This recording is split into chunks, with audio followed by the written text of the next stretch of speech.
buat sabu daging power. Ni chicken bodoh deh.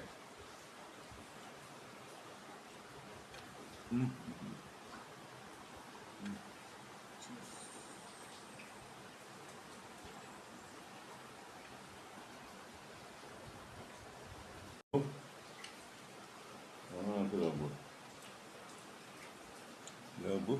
Rebus juga. Kucah cari lah. Kucah kebu. Bodoh. Ya.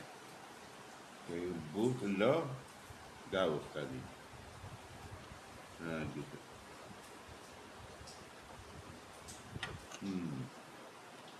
Ini baik.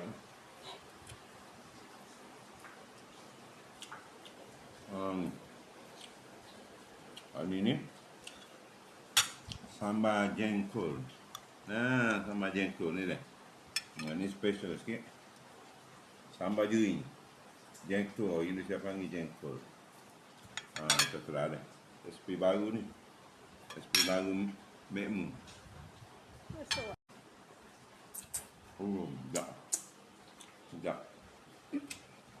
Apa pula? Ikan kasar. Bagi bisa aja ni. Ni ikan kasar. Made in Thailand. Ikan kasar. Bagi kita alik siap beri. Made in Thailand lah, mudah. Made in Thailand.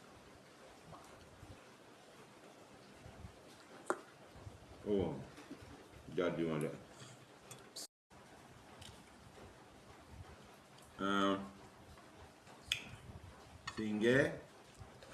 Singgah tulen bu.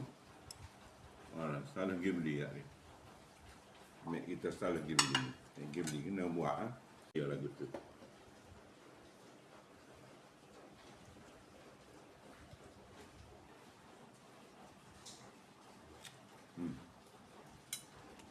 Tulen ni.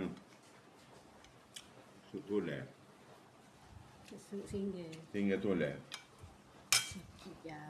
Tengah tak apa.